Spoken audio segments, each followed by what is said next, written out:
Galera! Começa mais um episódio do Grego Podcast. Esse é o de número 33. E eu sou o Rafael Pavanello.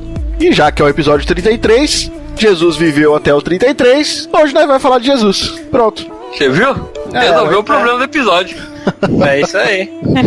E meu nome é André Lourenço, e já que é assim, já faz um ano que eu tô pronto pra morrer. Ué, como assim? É porque eu tô com 34 anos. Ixi, já passou do prazo então. Pois é. Eu ainda tô de boa, façam 2 aninhos pra mim ainda. Tá no ministério aí. Tô no ministério ainda. Tô no ministério. Eu nem comecei no ministério. Eu nem entrei no ministério ainda. Então já tem tempo, tem muita coisa pra aprender. Deixa eu fazer umas partilheiras pros meus livros aqui antes. Né? Fazer umas mesas, inventar umas cadeiras, que não tem cadeira. Depois eu penso no ministério. Meu nome é Jean Lobato e para não ter culpa sempre nós precisamos de um bode expiatório. Bode expiatório. Não vai falar que já era bode expiatório não, né? Foi, não sei, vamos ver aí no episódio. Então tá bom. Ai, meu Deus do céu.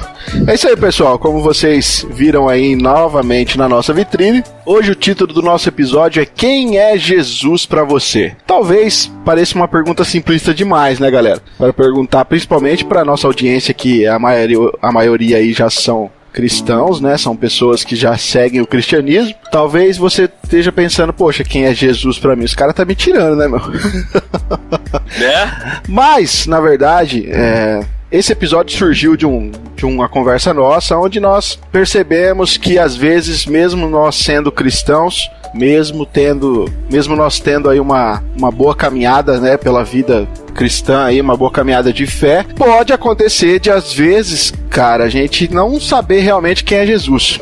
Não conhecermos a pessoa de Cristo, a sua obra, a importância de Jesus Cristo aí na Bíblia. Muitas vezes nós só pensamos de Jesus a partir da cruz, né? Quando a gente fala de Jesus, a gente já pensa na cruz, a gente já pensa no ministério dele a partir então dos seus 30 até os 33 anos, né? Mas Jesus, ele é Deus e tem implicações maiores aí para nós que somos cristãos em conhecer a Jesus aí de forma aprofundada. É claro que os assuntos que nós vamos abordar aqui nesse episódio, eles são assuntos que compõem aí a teologia sistemática, mas nós não vamos entrar, né, em detalhes, né, pessoal, assim, aprofundar assim cada ponto, porque não é esse o objetivo. O que nós queremos mesmo é mais pincelar algumas coisas que compõem aqui a pessoa de Cristo, que é importante ter o conhecimento, e depois você vai fazer a sua parte. Você vai buscar aí uma teologia sistemática e vai se aprofundar nisso daí, né? Isso aí. Ou quem sabe, né? Futuramente nós não gravamos um episódio com cada ponto, né? Exatamente. Existe essa possibilidade de a gente pegar cada ponto aqui que a gente vai falar hoje de forma superficial e gravar isso de forma mais abrangente, mais aprofundada. Quem sabe aí no futuro. Então, se você ficou curioso com algum ponto aqui do nosso podcast, vai na nossa enquete lá e comenta lá que você quer um podcast exclusivo para o que você talvez teve dúvida ou ficou muito interessado, né? Aí, quem sabe nós não faz.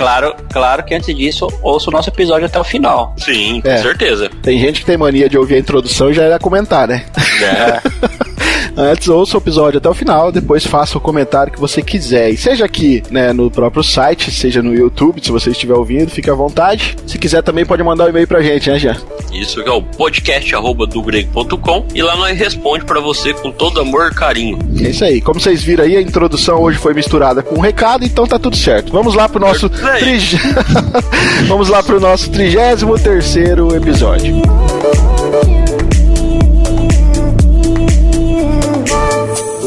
Você e eu precisamos enfrentar este questionamento: quem é Jesus para mim?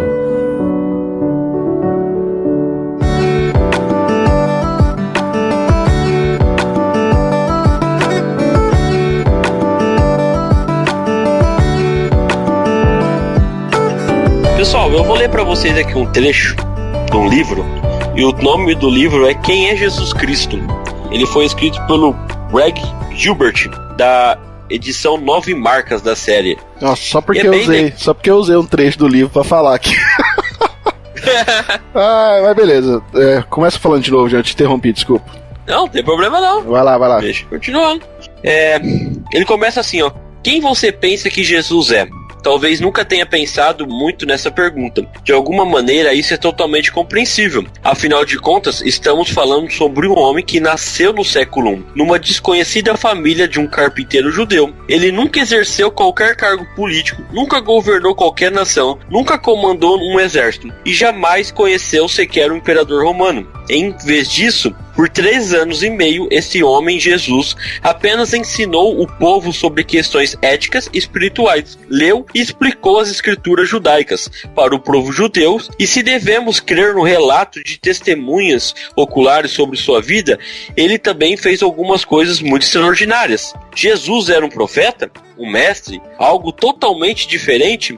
Era o Filho de Deus ou apenas um homem com muitos dons e talentos? E pensando nisto, quem ele pensava que era? A morte de Jesus na mão dos romanos fazia parte de um plano maior ou ele apenas foi pego no lugar errado na hora errada? E a mais importante de todas as perguntas: depois de haver sido executado, Jesus permaneceu morto como o resto de nós? Permanece ou não? Eu acho que essa introdução faz muito sentido o que nós vai falar hoje aqui no podcast. Pra quem não conhece esse livrinho aí, fica a dica, viu? Esse livrinho é bacana quem nunca viu Jesus, né? Quem nunca viu, né? Serve pra mim, então. Também pra mim, nunca vi também. Mas assim, pra quem não conhece absolutamente nada sobre Jesus, sim, é um livrinho aí, que como o Jean disse, né? Quem é Jesus, Greg Gilbert, é editado pela editora Fiel, né? Uma da série 9 Marcos. Pessoal, pra gente dar andamento aqui no nosso papo, então, antes de falarmos especificamente sobre os conceitos sistematizados da Bíblia sobre Jesus, é importante falarmos sobre o Jesus histórico. É claro, como eu já falei, não vamos aprofundar o assunto, mas é importante porque Jesus é uma pessoa importante na história do mundo, né? Até um historiador respeitado disse o seguinte sobre a influência de Jesus, abre aspas: se fosse possível, com algum tipo de superimã, remover dessa história toda a sobra de metal que portasse pelo menos um traço do nome de Jesus, quanto ficaria? E aí o próprio autor chega à conclusão que não muito, né? É porque é o seguinte, cara, nós temos, além da Bíblia, nós temos muitos documentos históricos que fazem referência à existência, à vida de Jesus, né? Nós temos evidências aí, bastante evidência de Jesus Cristo, tanto na história secular quanto na história bíblica. Então, é muito difícil hoje, né, Jean e André, as pessoas afirmarem que Jesus, a pessoa de Jesus não existiu.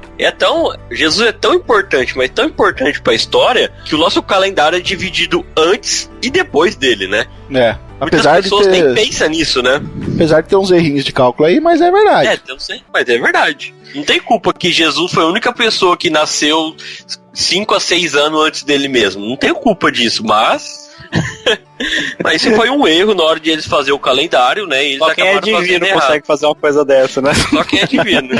Só, cara. É interessante que passou o tempo de que até quem não acredita na divindade, de ficar questionando a existência histórica, né? Claro que ainda tem, mas quem realmente estuda, ateus que realmente estudam, pessoas que não acreditam na divindade de Jesus, que realmente estudam, que se preocupam com a veracidade dos fatos, eles já não vão negar mais que Jesus existiu, porque existem muitos doutores que já atestaram isso, né? Isso é verdade. Então, essa dificuldade nossa no cristianismo, ela já não é mais tanta, né? A dificuldade hoje tá até mesmo dentro do evangelho de dizer que aquele Jesus histórico também foi divino, né? Porque no meio hoje até da nossa teologia, tem muita, acho que a teologia liberal, né? Ela tá tentando tirar, como que eu vou dizer? Divinizar, né? Jesus, né? Eles querem remover a divindade de Cristo, né? Isso. E começam a tirar da Bíblia o conceito verdadeiro dela de que Jesus não operou o que ele realmente operou pela sua divindade. Então, na verdade, a nossa luta já não é mais tanto contra um Jesus que realmente aconteceu, mas sim se esse Jesus que foi histórico, se ele realmente tinha sua divindade. Mas a gente ainda tá falando da historicidade, né? E nós podemos ver que tem muitos relatos fora da Bíblia que falam de Jesus. Infelizmente não são demais, é bem pouquinho, mas nós temos um historiador, acho que é o mais famoso de todo, é o Flávio Joséfo, né? Acho que todo mundo conhece Ele, ou pelo menos conhece a obra dele lá que chama Hebreus, né? E ele foi o autor de Hebreus? Não, ele tem um livro que chama Hebreus. Então, ele foi o autor do livro de Hebreus, pô, você tá falando aí. Mas não no Hebreus da Bíblia. Ah, tá. E ele comenta sobre um homem chamado Jesus que viveu na época dele. Então é bem legal, né? Eu até trouxe aqui uma pequena parte do livro que fala assim, ó. Nesse mesmo tempo apareceu Jesus, que era um homem sábio, se é que podemos considerar simplesmente um homem. Tão admiráveis eram suas obras. Ele ensinava os que tinham o prazer de ser instruídos na verdade, e foi seguido não somente por muitos judeus, mas também por muito gentil, né? Ele era Cristo, o mais ilustre dentre os de nossa nação. Acusaram perante Pilatos, e este ordenou que o crucificasse. O que havia amado durante sua vida não abandonaram depois da morte. E eles apareceu ressuscitado e vivo no terceiro dia, como os santos profetas haviam predido, dizendo também que ele faria muitos outros milagres. É dele que os cristãos, os quais vemos ainda hoje, tiraram o seu nome. Então Flávio José está contando a parte histórica daquela época, né? E quem conhece Flávio José sabe que ele era um judeu, ele não se converteu ao cristianismo, mas que ele contou sobre a história de Jesus, né? É bem pouca coisa, mas tá lá no livro dele falando isso. E não só Flávio José, né, que é um dos maiores e mais respeitados historiadores da época, mas nós temos Tácito também, foi um romano do primeiro século, que é considerado um dos historiadores mais precisos do mundo antigo, junto com Flávio José. Tem o Júlio Africano, que ele vai citar o historiador Talo, né, em uma discussão sobre as trevas que sucederam à crucificação de Cristo, naquele momento de escuridão, né, que a Bíblia relata. Tem Plínio, o jovem, tem uma obra escrita que chama Cartas 1096, que fala de Jesus. O Talmud babilônico. Nós temos Luciano de Samosata, tem um escrito que foi um escritor grego também. Tem um tal de Mara Bar-Serapião, que era um filósofo estoico ali da província romana, também falou sobre Jesus. Nós temos os escritos gnósticos, né, os falsos evangelhos que falam de Jesus, ou seja, tem muita literatura extra-bíblica aí, que Sim. Olha, eu não quero ser exagerado não, mas acho que a gente poderia até reconstruir aqui a vida de Jesus somente a partir das fontes primitivas não cristãs. Então nós temos bastante evidência da pessoa de Cristo, de Jesus, né? Isso é verdade. Daí hoje, então, por que muita gente nem critica mais ou nem duvida mais a veracidade de um Jesus histórico, né? Não tem como. Não tem como eles alegar que não existiu um homem chamado Jesus que viveu na Palestina. Não tem mais como hoje eles fazer isso, né? É aquela mesma história. Ninguém precisa hoje mais discutir que o homem veio do macaco. Isso aí já passou, entendeu? Discutir hoje que Jesus andou sobre a terra ou que existia um Jesus histórico, um Jesus de Nazaré, isso aí já não precisa mais. Já passamos dessa fase, né? Ó, o André, mano, evolucionista, pá. Não sou não. Só tô falando que hoje mais você discute que a gente não, cara, evoluiu do macaco, entendeu? O evolucionismo teísta tá aí pra te dar base aí, fica sossegado. Não, eu sou criacionista, já vou declarando aqui.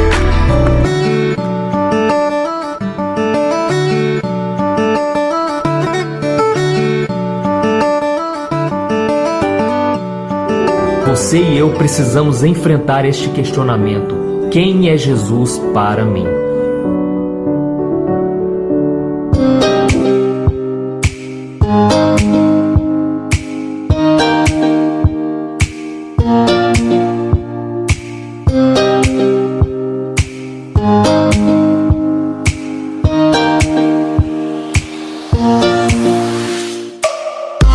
Trazendo, né, para a teologia sistemática, existe uma importância muito grande no fato de Jesus Cristo ser homem, né, para a nossa teologia.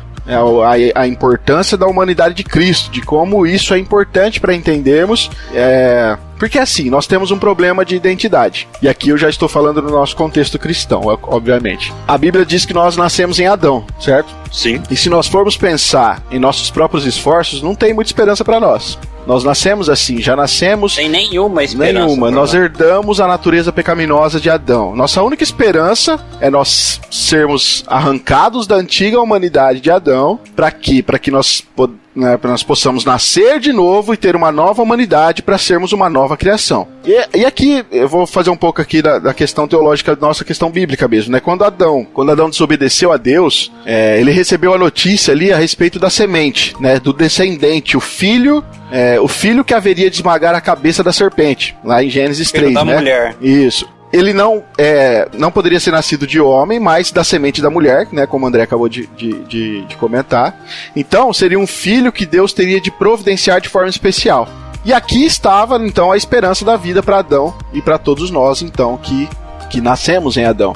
E olha que bacana, né? Chega num ponto crucial, né? Se o Filho de Deus devia ser o último Adão para desfazer a queda, né? Para ser o cabeça de uma nova humanidade, para ser um com o seu povo, o que nós entendemos hoje como nós somos a noiva de Cristo, então ele precisava se tornar humano. Por quê? Sim. Porque só assim ele poderia pagar a dívida que Deus exigia. Né? Não teria como se ele não se tornasse humano. Ele precisava se tornar numa realidade verdadeira, numa realidade palpável, aquilo que, né, tanto tempo lá atrás já tinha sido prometido, como o André falou, a semente da mulher. E aí nós temos João falando que a palavra, né, o verbo, ele se tornou carne. E isso, cara, é fundamental para nós começarmos a entender quem é Jesus. Porque, olha só, apesar de ele precisar se tornar homem, é claro que havia um problema óbvio nisso. Por quê? Se o pecado de Adão, de fato, nos levou à condenação, levou toda a humanidade à condenação, como que poderia ele tornar-se um homem e ele mesmo não ser condenado como todos os demais? Né? Então, ele precisaria tanto da sua parte divina como da sua parte humana para não acontecesse isso, né? Exatamente.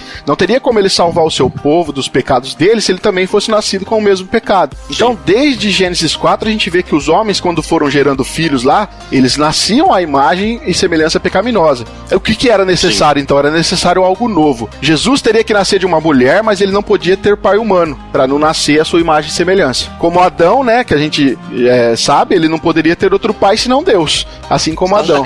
Você tá querendo dizer que o pecado vem do sêmen? Não, eu tô querendo dizer que Jesus Cristo nasceu do nascimento... Eu vou chegar lá que Jesus Cristo foi do nascimento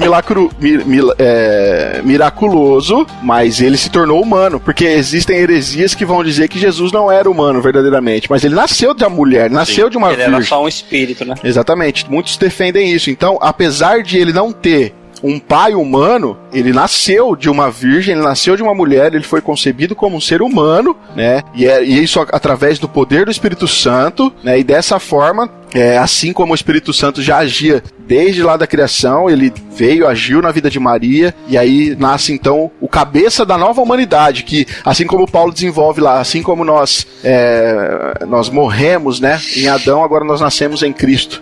E essa ideia, cara, de Jesus ser humano é fundamental, porque se a gente não parar pra pensar nisso, a gente vai resgatar heresias do passado, que já foram resolvidas pelos pais da igreja. E muito legal se for pensar nessa questão de heresia, que a própria Bíblia deixa muito claro que ele era um homem de carne e osso, né? Muitos versículos bíblicos falam sobre isso, né? Tem lá em Gálatas 4:4 fala assim: vindo porém a plenitude do tempo, Deus enviou seu filho, nascido de mulher, nascido sobre a lei. Né? Essa expressão nascido de mulher, cara, nascido de mulher é importante isso. Não tem como, né? Tem as partes que Jesus, ele tava dormindo no barco. Desde quando um espírito precisa dormir, né? Só uma pessoa realmente de carne que precisa descansar o seu corpo, né? Então nós temos muitas evidências bíblicas que realmente Jesus era homem, como nós Jesus teve fome, Jesus chorou, Jesus sentiu dor, Jesus sentiu... E outra, tinha a necessidade dele ser homem também, para ele sentir as nossas dificuldades, para ele ser o nosso intercessor também. Sim. O nosso mediador. Não tem como um Deus morrer para substituir o pecado dos homens. Precisava de um homem para poder fazer isso, né? Vocês me permitem inserir a sequência das perguntas do catecismo aqui, para explicar a importância da necessidade da mediação de Jesus? Opa! Sim, foi bom. São 3 sequências. Para dizer a necessidade dele ser, porque ele ser homem, eu tenho que primeiro dizer a necessidade dele ser Deus, e depois dele ser Deus e homem numa pessoa só. Tem problema? Não, nós continuamos depois, não tem problema não. Faz parte um do outro. Tá, então primeiro a pergunta 38 do Catecismo Maior de Westminster diz assim: qual é a necessidade de o mediador ser Deus? No caso de Cristo ser Deus, era necessário que o mediador, que no caso Jesus Cristo, fosse Deus, para poder sustentar a natureza humana e guardá-la de cair debaixo da ira infinita de Deus e do poder da morte, para dar valor e eficácia aos seus sofrimentos, obediência e intercessão, e para satisfazer a justiça de Deus com conseguir o seu favor, adquirir um povo peculiar, dar a este povo seu espírito, vencer todos os seus inimigos e conduzi-lo à salvação eterna. Essa é a necessidade de Jesus ser Deus, tá? A pergunta 39 é qual é a necessidade do mediador ser homem, que aí é o nosso tópico agora. Era necessário que o mediador fosse homem para poder levantar a nossa natureza e obedecer à lei, sofrer e interceder por nós em sua natureza e simpatizar com as nossas enfermidades, para que recebêssemos a adoção de filhos e tivéssemos conforto e acesso com confiança ao trono da graça. Isso aí é sensacional, né? Bacana. Então você imagina que se Jesus não tivesse se tornado homem, ele não teria se qualificado para poder resgatar a gente dessas nossas dificuldades. A gente não teria recebido a adoção de filhos, a gente não teria um conforto e confiança para a gente se chegar no trono da graça. Agora, Jesus... E só para concluir aqui, ó, aí porque a importância dele ser mediador Deus e a importância de ser homem. E porque a importância dele ser homem e Deus em uma só pessoa, tá? Era necessário que o mediador que havia de reconciliar o homem com Deus fosse Deus e homem, e isso em uma só pessoa, para que as obras próprias de cada natureza fossem aceitas por Deus a nosso favor e que nós confiássemos nelas como as obras de pessoas inteiras. Bacana.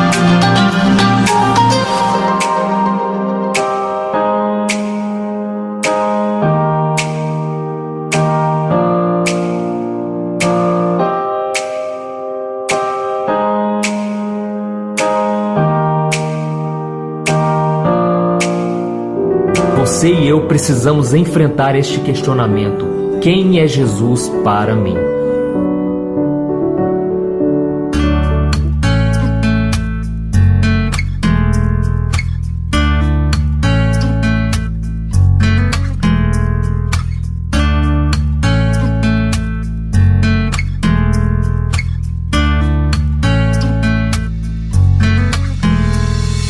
E a questão de ele ser homem e Deus ao mesmo tempo, e aqui nós já temos concílios resolvidos sobre isso, né? Jesus Cristo é 100% homem, Jesus Cristo é 100% Deus. Isso implica também na autoconsciência que Jesus tinha de si mesmo como sendo Deus, certo? Porque não dá pra gente separar as duas naturezas de Cristo. Não. Nós não podemos fazer isso, senão a gente vai incorrer em erro. Muitas vezes a gente fala, mas aqui Jesus estava usando a natureza humana. Ali não, ali ele estava usando a natureza divina. É perigoso como afirmar se ele tivesse um interruptor que desligasse e ligasse na hora que ele quisesse. Né? O fato de Jesus Cristo... A Bíblia afirma, né, Jean, André, que várias vezes Jesus Cristo tinha essa autoconsciência de que ele era Deus. Porque alguns textos apontam para isso. Mas essa autoconsciência, eu acho que deriva muito justamente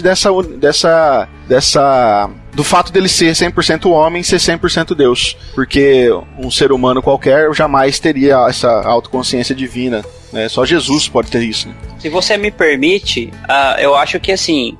Tem as discussões de por que teve um certo momento que Jesus disse que só o Pai sabia a data e a hora da sua próxima vinda. E aí vão querer discutir que porque Jesus se absteve do seu poder de saber, ou porque Jesus não precisava, ou porque não sei o quê.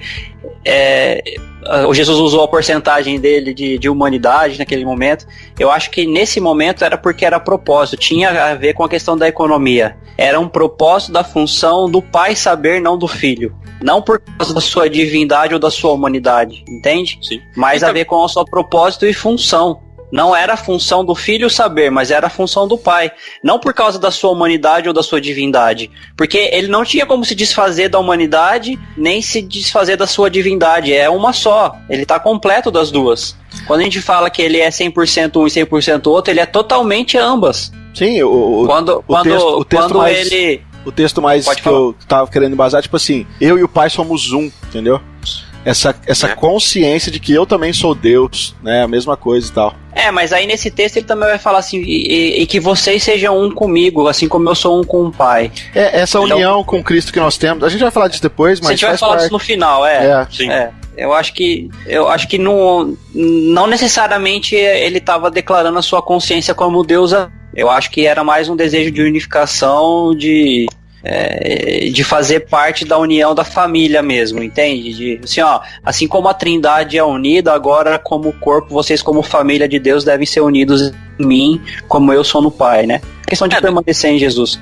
Também podemos ver também, tipo, igual lá em João 14:9, ele fala assim, ó, quem vê a mim vê o Pai, tipo assim, como ele é o espelho de Deus, né, tipo, não tem como ele mostrar que ele era só homem só, mas ele era um reflexo de Deus, isso. Ele era Deus ao mesmo tempo, né, por isso que ele fala, se você está vendo em você não precisa ver o Pai, porque nós dois somos um só, né, como o Rafael acabou de falar no outro versículo, né. Colossenses, né, fala que ele é a imagem do Deus invisível, né. Sim. É que, então, mas é onde eu quero chegar. Ele não deixou a sua divindade por ele ter a sua humanidade. Não, só que com o propósito que ele tinha, em determinados momentos, ele não cabia de ser... de utilizar totalmente a sua divindade para aquele propósito. Não era o propósito dele. Entendeu? Assim como em determinados momentos, por que Jesus ele tinha fome? Por que Jesus estava sujeito às dores? Porque ele tinha sua humanidade. Por que ele passou fome sendo que ele podia pedir para os anjos trazer pão para ele, como aconteceu no deserto? Porque era propósito daquele momento. Sim. Mas entendeu? Então não fazia parte da missão de Jesus abusar da sua divindade ou utilizar da sua divindade para fugir do propósito dele, porque ele tinha uma missão para ser cumprida. Eu ia falar exatamente isso que você falou, realmente. Não tem como ele, vamos supor assim, jogar sujo, vamos colocar, né? Muitas pessoas... E não era, na verdade, ele não tinha como, ele não tinha um interruptor para desligar a divindade, entendeu? Sim, vai ter muita gente que alega, Jesus só conseguiu ficar 40 dias no deserto porque ele era Deus. Só porque ele era Deus que ele conseguiu Moisés sobreviver. Conseguiu ficar 40 dias jejum também no monte. Entendeu? Então, tipo assim, são muitos argumentos que as pessoas usam que quer arrancar a humanidade de Jesus, e tem pessoas também que quer arrancar a divindade de Jesus, né? Sim. E eu concordo com o ponto do André, de sentido de que Jesus agia de acordo com os propósitos determinados, né? Mas tudo isso não tem como a base, né, epistemológica disso, vamos dizer assim, tem a ver com o conceito de ele ter a autoconsciência de quem ele era, né? Deus e homem ao mesmo tempo. Sim. E de saber que ele tinha a missão dele para ser cumprida. Exatamente. Por que ele não podia descer da cruz? Ele não tinha poder para aquilo? É porque, como eu falei, às vezes nós pensamos Cristo a partir da cruz, exatamente. Mas Jesus Cristo foi uma criança. Imagine Jesus Cristo brincando de bola com o Zezinho lá em frente à casa da Dona Maria, né? Imagina Jesus Cristo... E manipulava a bola pra ir pro lado? Sim, não, né? Não, porque Jesus era honesto. Então. Imagina que Jesus estava lá com o martelo na mão e o prego entre os dedos e martelando, e de repente ele deu uma martelada no dedão. Qual foi a primeira coisa que Jesus fez? Não foi xingar. Certo? Sim. Mas com certeza foi sentir dor e pôr o dedão na boca pra chupar o dedo porque tava doendo, como todo mundo faz. Pois é. Deve ser muito bom jogar becha com Jesus, né? A hora que você pega a bolinha na casa do vizinho, ele lá criava outra, né? A questão toda que eu acredito é assim, no caso de Jesus, ele é incomparável porque ele era divino e humano ao mesmo tempo, integralmente. Exatamente. E muitas então vezes... não tinha comparação. Agora, o que nós temos que entender é o que eu li daquela parte que a gente comentou, da parte da necessidade dele ser humano. A necessidade dele da humanidade de Jesus era para que ele tivesse as nossas dores, para que ele cumprisse a lei no nosso lugar e ele tivesse a nossa natureza e intercedesse por nós, entende? Ele sofresse no nosso lugar, passasse as mesmas dificuldades nós e as mesmas enfermidades e doenças que a gente tinha essa necessidade, porque ele ia resgatar esse povo, ele tinha que se tornar igual a esse povo, entendeu? Mas não tem como se assemelhar a Jesus no sentido de eu vou ser igual a Jesus, porque Jesus ele tá num patamar acima também, porque Jesus ele não deixou de ser divino. Como entende? Que seria Jesus falando para nós desculpa, Jean, peraí. Tanto no aspecto de que o fato de Jesus ser divino e homem ao mesmo tempo era do motivo de que Jesus não pecava. Porque a divindade de Jesus ter nascido sem o pecado, fez com que Jesus não andasse em pecado. Porque, vamos lá, por que nós somos pecadores? Porque nós descendemos da natureza de Adão, nós nascemos em pecado, certo? Nós nascemos em pecado, nós fomos formados no pecado. Só que o que nos condena é o pecado que nós cometemos porque nós nascemos com um pecado arraigado em nós. Porque o que vai nos condenar não é o pecado que Adão cometeu no nosso lugar. O que vai nos condenar é o pecado que nós cometemos porque nós nascemos com um pecado dentro de nós. Entendeu? Então, tipo assim, o grande mistério aí e a grande distância que há entre a nossa humanidade com a humanidade de Jesus é que Jesus não tinha o peso do pecado. Só que, tirando o pecado, Jesus era totalmente humano, com a sua divindade. Então Jesus sofreu, passou necessidade, sentiu fome, sentiu frio, sentiu calor. Ele deve ter, quando jogava bola com os irmãozinhos na rua lá, arrancou a tampa do dedão, sangrou. Quem nunca, suou, né? Entendeu? E aí ele agora, lógico, nós estamos falando da consciência. Ele tinha consciência de que ele era Deus. Eu acredito que ele não tinha desde o começo, obviamente. Ele foi adquirindo a consciência conforme o passar do tempo. Tanto que com 12 anos que tem um relato de que ele falou assim, opa, pera aí. A galera toda foi lá pra Jerusalém, né, na festa. Na hora que tava voltando, cadê Jesus? Não tava junto. Onde Jesus tava? Falei, Jesus tá na casa do pai dele. Ô Jesus, você tá marcando, o pai e a mãe dele falam assim, Jesus, você tá doido? Por que você não voltou pra gente voltar pra nossa casa? Mas vocês não sabiam que eu ia estar na casa do meu pai? A consciência dele aí, a partir dos 12 anos. Imagine ter um filho como Jesus. Um medo, hein? De agora, falar alguma coisa, hein? Se com 12 anos ele tinha consciência de que ele era filho de Deus, aí não tem como não dizer que dentro do ministério dele ele não tinha uma autoconsciência da sua própria divindade e de saber que ele era o filho do homem, de que ele era filho de Deus, de que ele era o Messias, né?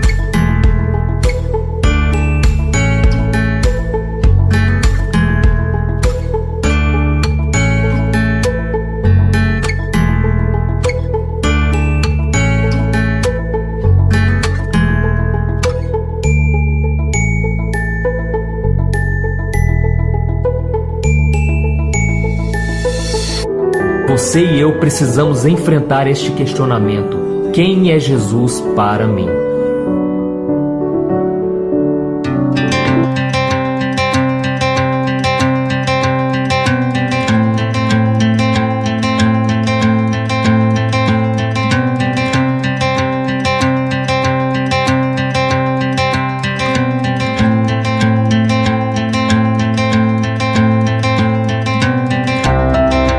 Querido ouvinte, veja aí, Jesus como humano era necessário porque a morte expiatória dele realmente se tornou eficaz para nós, e como Deus também, né? Se essas duas coisas fossem separadas, isso não seria possível. Mas nós temos algumas seitas que não aceitam a divindade em si de Jesus, como nós falamos no começo, o Jesus histórico que não aceita. Aceita que não aceita.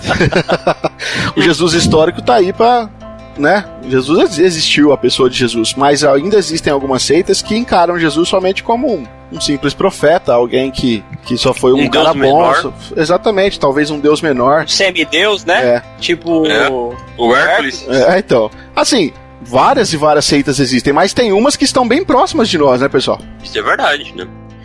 Eu acho que a seita mais próxima de nós é os Testemunhos de Jeová, eu acho, né? Que eles aceita de jeito nenhum a divindade de Cristo, né? Até a própria Bíblia deles é alterada para não mostrar a divindade de Jesus, né? Quando vai tratar de Jesus como Deus, eles colocam em letra minúscula, né? Eles de nenhuma forma acreditam que Jesus ele é tanto Deus como o Pai como o Espírito Santo, né? Na verdade, eles nem acreditam que o Espírito Santo também seja Deus, né? Que só existe o Deus Pai só. Isso que eu ia falar. E que só ele é Deus.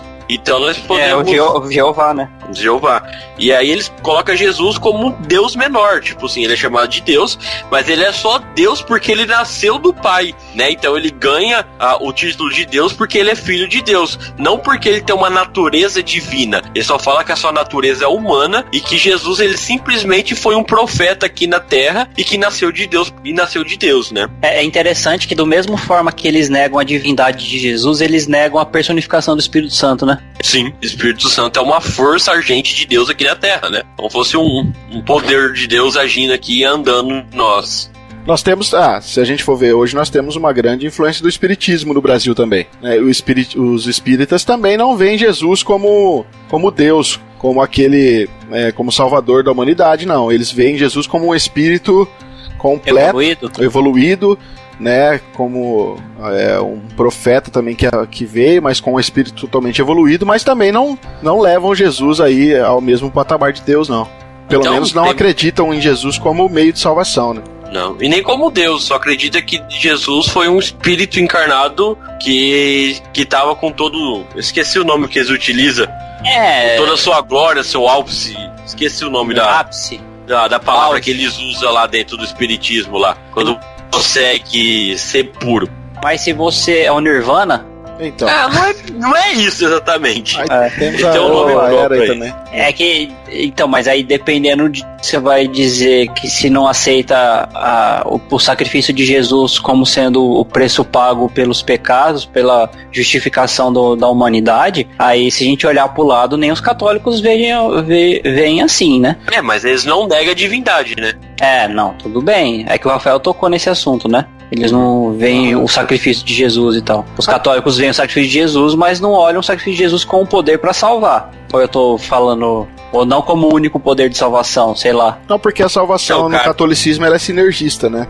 Então ela é diferente do conceito cristão mesmo.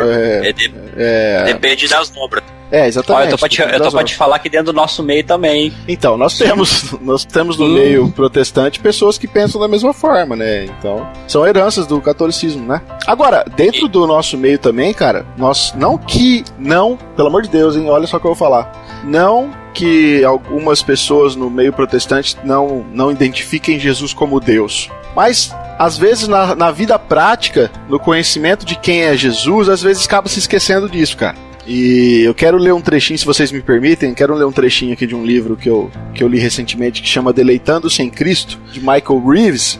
E ele dá ele tem uma sacada muito legal com relação a isso, de que na nossa prática do dia a dia, às vezes nós não lembramos de Jesus, às vezes sendo Deus. Eu quero ler aqui, depois a gente discute. Veja, abre aspas aqui, ó. Infelizmente, há muitos cristãos que neste assunto têm um vírus oculto em sua compreensão do Evangelho. Não é fácil identificá-lo, mas ele corrói toda a confiança deles em Cristo. É o seguinte: a sorrateira desconfiança de que, apesar de Jesus ser o seu Salvador, ele na verdade não é o Criador de todas as coisas. De forma que eles no domingo cantam a respeito do amor dele, e ali isso é verdade, mas enquanto se dirigem para casa pelas ruas, passam pelas pessoas e lugares onde a vida real se desenrola. Eles não se sentem no mundo de Cristo. É como se o universo fosse um lugar neutro. Como se o cristianismo fosse apenas algo que pintamos sobre a vida real. Jesus fica reduzido a um pouco mais que um pedacinho consolador de chocolate espiritual, um amigo imaginário que salva almas, mas nada além disso. A Bíblia não reconhece esse Cristozinho sem valor irresível. Todas as coisas foram feitas por intermédio dele, e sem ele nada do que foi feito se fez. Como tal, é ridículo imaginar que ele, o Criador, aquele que está acima e é antes de todas as coisas, seja unicamente alguém que salva almas. O Senhor do cosmos tem um propósito cósmico: renovar o seu mundo, destruindo para sempre todo o mal que nele existe. Aqui o autor está identificando Cristo com Deus, inclusive na questão de obras em si, de como o Paulo vai desenvolver essa questão, e João também, de que Jesus Cristo estava lá na criação. Jesus Cristo, ele faz parte da Trindade, obviamente ele criou todas as coisas, tudo foi feito por intermédio dele, sem ele, tudo que foi feito, nada que foi feito sem ele e tal. E muitas vezes eu penso assim, porque eu me identifiquei com esse trechinho, porque às vezes a gente pensa em Cristo a partir da cruz. Nós, como cristãos, pensamos em Jesus a partir da cruz, e a gente se esquece que Jesus Cristo está lá desde toda a eternidade. Ele é o Criador, foi ele que fez todas as coisas. E pensando sistematicamente, nós às vezes fazemos, a divisão, obviamente, aqui da Trindade no sentido econômico, como o André já citou, e às vezes nós tendemos a atribuir a criação à pessoa de Deus. Isso não é errado, não estou dizendo que é errado, mas às vezes na nossa vida prática nos leva a se esquecer de quem Jesus Cristo é na sua totalidade, como o próprio Deus que é. Vocês entenderam mais ou menos o que eu quis dizer, né? Sim.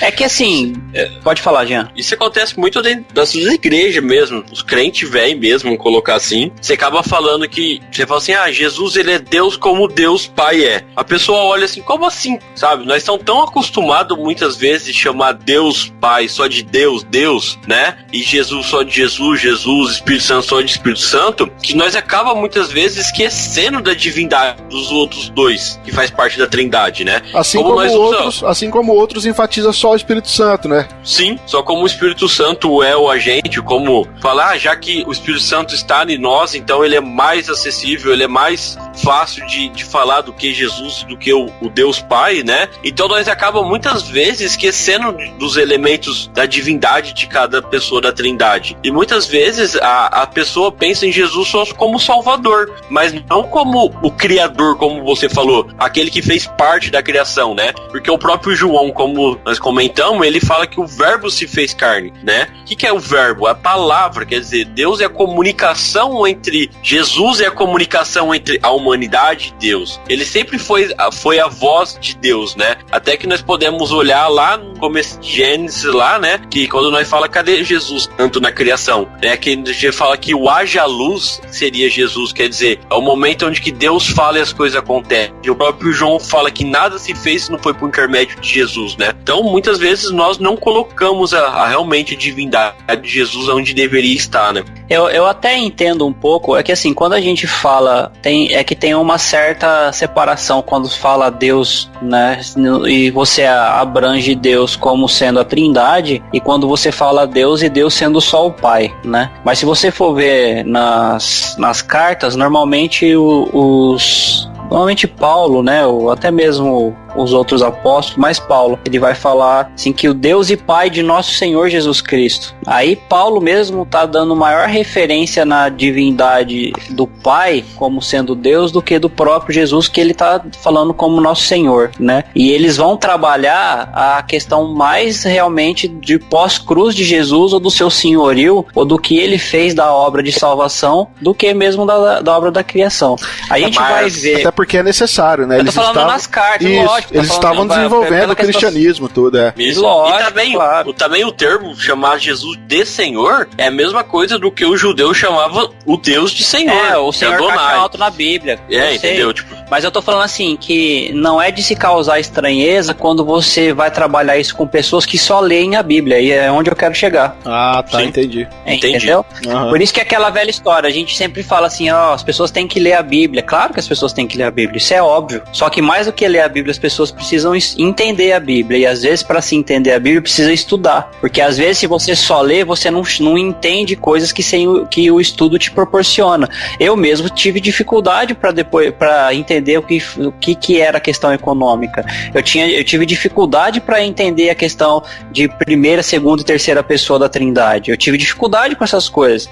Mas eles são iguais. Mas por que um é o que faz, outro que é o que tá, um é o que planejou, outro é o que faz e o outro é o que tá fazendo agora. E outro é o que faz acontecer, entendeu? O outro é o que tá agindo. Por quê? Porque se você for ver na leitura bíblica comum, você não entende isso. Sim, entendeu? mas se você estudar, você começa a ver as três pessoas da Trindade em todos os atributos, na verdade. Mas aí você a Bíblia fala que a criação, ela partiu de quem? Do Deus Pai, né? A criação, eles dão o atributo da economia dentro do Deus Pai, que Deus é o criador de tudo, né? Mas mais no sentido de planejador, né? De planejador. Né? Mas só aconteceu com Jesus e com o Espírito Santo junto, entendeu? Muitas vezes nós acabamos muito dividindo as coisas e acaba muito esquecendo também dos outros. Mas é porque a gente estudou sistemática, né, hoje. Sim. Não, então sim, a gente vai por saber, isso que a pessoa precisa realmente estudar. Que tudo que Deus fez, Deus chegou no seu conselho da Trindade lá e decidiu junto, e planejou tudo antes. Sim. Que não foi só o Pai que fez sozinho, que foi no conselho da Trindade que tudo foi resolvido, antes da fundação do mundo, entendeu? Nós sabemos disso. Mas porque nós estudamos a Bíblia, simplesmente? Não, porque nós estudamos, é isso que eu tô querendo dizer. Então, assim, eu não critico tanto as pessoas com dificuldade de entender isso, porque elas só leem a Bíblia. Porque só na leitura comum da Bíblia você não consegue entender. É isso que eu tô querendo dizer, entendeu? Como? Questão das obras de... Então a gente pode dizer que é pela obra que eu sou salvo, né? Claro, porque é a obra de Cristo, né? Não é pelas minhas obras, mas pela obra de Cristo que eu sou salvo.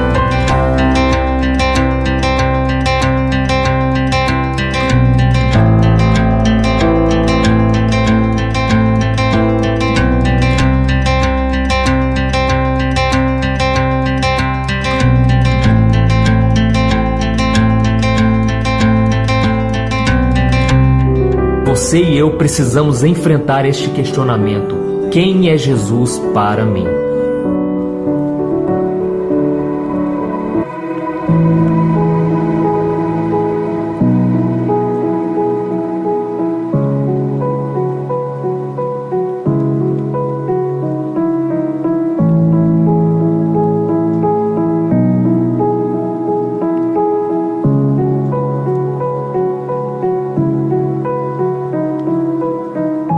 Esse ponto aqui é interessante porque, sendo Jesus homem e Deus ao mesmo tempo, obviamente que Jesus Cristo, como o André já até propôs aqui, veio com um propósito nesse mundo. E parte do seu propósito é aquilo que ele executou, como nós conhecemos, né, como as obras de Cristo, né, que faz parte tanto de sua humilhação como da sua exaltação. E aqui nós poderíamos até citá-las e a gente pode conversar um pouquinho melhor sobre elas, né? Porque na parte da humilhação de Cristo nós temos a encarnação, obviamente, o seu sofrimento como homem, a sua morte e o seu sepultamento. E cara, eu tava pensando quando a gente montava, quando o Jean propôs a pauta, né? Eu tava pensando, pensa o seguinte, cara, na questão aqui, já tratando então do primeiro ponto aqui, né? Da questão da encarnação como parte da humilhação de Cristo. Pensa no seguinte, Jesus Cristo quando veio pra esse mundo, imagina a renúncia que Jesus não fez, cara. Sim. Sabe? Talvez nós nunca vamos entender o quanto que Jesus renunciou para que ele se tornasse um de nós. Nós não conhecemos o céu, né? Nós não temos, obviamente conhecemos parte do relato que a Bíblia nos diz, mas nós não conhecemos e é bem provável que quando a gente chegar lá, a gente vai se surpreender fortemente, cara, ao ver o esplendor de tudo aquilo que Jesus renunciou, cara. Não, nós temos relatos de como é o céu físico, vamos colocar assim, né? Mas nós não sabemos como é morar lá. Isso, então. Isso não tem relato de como é a moradia no céu. E às vezes, cara, a gente não para pra pensar nisso, cara, no quanto Jesus abriu mão da glória, do resplendor, de tudo aquilo que ele era, o Deus, cara, e veio se habitar entre nós, cara. Isso é muito profundo. Tanto porque eu acho que se a gente tivesse alguns relatos, mesmo assim não seria a mesma coisa, porque eu acredito que quando a gente estiver morando com ele lá, a gente não vai ter alguns sentimentos que a gente tem aqui hoje. E querendo ou não, a gente pensa coisas diferentes por causa de sentimentos que a gente tem, né? Será que não vai ter EBD com Jesus lá? Eu acho que não vai ter necessidade de uma edificação, né? Não, pra ele aprender, pra nós aprender mais sobre ele. Jean, sua biblioteca não vai pro céu, fica sossegado. Hã? A nossa biblioteca não vai pro céu, esquece. Não vai. Vai ter umas dúvidas. Lembra que os ministérios ou os homens dons lá, as pessoas dons, eles são necessários para a edificação do corpo. Uma vez que o corpo está glorificado, ou seja, está totalmente edificado, não há mais a necessidade deles. Aí só se Jesus for só o único mestre, né? Você tá querendo dizer? Sim, só ele. Né? Sentar assim, ó, na rodinha com ele, perguntar, Jesus lá, ó, o seu apóstolo lá no versículo tal escreveu isso, não dou conta de entender não, me explica aí, entendeu? Eu só tenho uma coisa que eu acredito que não tem como a gente fugir, que vai ser necessário uma eternidade toda para conhecer Deus de maneira plena, né? Então, sim. Ainda bem que vai ter eternidade, né? Justamente. Que já começou, inclusive, né? Que a eternidade é essa, que conheçam a ti, a Deus e a quem o Senhor enviou, que é Jesus Cristo, né? Como fala em João 17. Para começar aqui, se vocês vão me permitir, eu vou, no nosso bate-papo, eu vou incluir as sequências de perguntas do catecismo, tá? Okay. Se vocês não acharem ruim. E aqui já antes de começar na encarnação, na humilhação de Cristo aqui, que vai anteceder a encarnação que faz parte, a pergunta 46, ela fala assim, ó: qual foi o estado da humilhação de Cristo? A resposta é o seguinte: o estado da humilhação de Cristo foi aquela baixa condição na qual, por amor de nós, despindo-se de sua glória, ele tomou a forma de servo em sua concepção e nascimento, e em sua vida e em sua morte, e depois até a sua ressurreição. Então, na verdade, é um resumo dos que a gente vai seguir, né? Que a gente propôs aqui na sequência. Sim. Eu fiquei pensando o seguinte, ó, na questão da encarnação, né? Jesus Cristo, ele nasceu debaixo da lei, né? No tempo que ele nasceu debaixo da lei de Moisés. Agora pensa o seguinte: quem foi que instituiu a lei? Foi o próprio Deus, certo? Agora pensa o seguinte, ó, dá um exemplo aqui, é como se fosse um oficial, né? Um oficial que tivesse dado algumas leis para o seu subordinado. Ele criou aquelas leis, deu pro seu subordinado, e agora ele também se coloca numa condição inferior para poder cumprir aquelas leis também. Ele foi que criou as leis, e agora ele se rebaixa ao ponto de ser também um subordinado, a ponto de ter que cumprir aquelas leis. É claro que nós sabemos que era necessário que a lei de Deus fosse cumprida com perfeição para que nós fôssemos redimidos, né? E Jesus Cristo fez isso, mas isso faz parte também dessa parte da humilhação de Cristo, em ser o Deus criador, aquele que deu as leis, e agora ele se subordina a elas também para que nós pudéssemos ser salvos, cara. Isso é lindo, cara. Isso é lindo. Você sabe que quando eu ouvi assim que a maior humilhação de Jesus não foi morrer na cruz, mas foi nascer Eu já li isso em algum lugar também. Eu fiquei admirado, cara, que eu nunca tinha pensado nisso, né? Eu achei que era a morte mesmo, que é o do sofrimento que ele teve. Mas na verdade, quando eu ouvi, até que fez sentido, porque imagina tudo que Jesus deixou pra nascer um homem. Exatamente, cara. Imagina, todo mundo aqui gosta de ver filme, né? É isso que você tá falando, né? Isso. Todo mundo aqui gosta de ver filme, né? Ultimamente eu tô gostando. Ultimamente eu tô gostando mais de assistir série, mas ainda gosto de assistir filme. Mas assim. tem série também que tem isso. Muita série medieval, vamos colocar assim. Todas tem um rei. O rei é aquele cara que tá no trono, que manda em todo mundo, né? Imagine uma pessoa sair do seu trono, sair de ser majestade e se tornar agora um servo, né? São dois elementos completamente diferentes, né? Por isso que acho que a maior humilhação de realmente Jesus é ter nascido, né? Ele parou de ser o rei e agora se tornou um servo perante Deus, né? Ele criou as leis e depois se subjugou a elas, né? Entendeu? Mostrando assim pra nós, tá vendo? É possível fazer. Eu vou ter que descer lá e mostrar pra vocês. Tipo assim, entendeu? E também foi mais ou menos assim. Jesus olhou e falou assim: Jesus fez as leis, né? Ajudou o pai a fazer e tal. No conselho da Trindade lá, que eles estavam decidindo, fizeram as leis, passaram pra Moisés, né? Imaginando a cena, assim. Aí passou as leis e tal. Aí o povo começou a fazer as leis tudo cagada, cara. Começou a cumprir a lei tudo errado. Ele falou assim: meu Deus, estão fazendo tudo errado, vou ter que consertar isso. Aí Jesus foi, se encarnou e começou a esclarecer as leis, né? Por isso que ele teve tanta facilidade para esclarecer as leis como ele esclareceu, né? Ó, você lembra que vocês ouviram isso? Mas agora eu digo que em verdade é assim que funciona e tal. Era mais ou menos isso. Ele falou assim: ó, vocês não entenderam não. Eu passei da primeira vez, vocês entenderam errado. Agora eu tive que vir aqui consertar a cariocada que vocês estavam fazendo. Nada contra os carioca, né? Obviamente.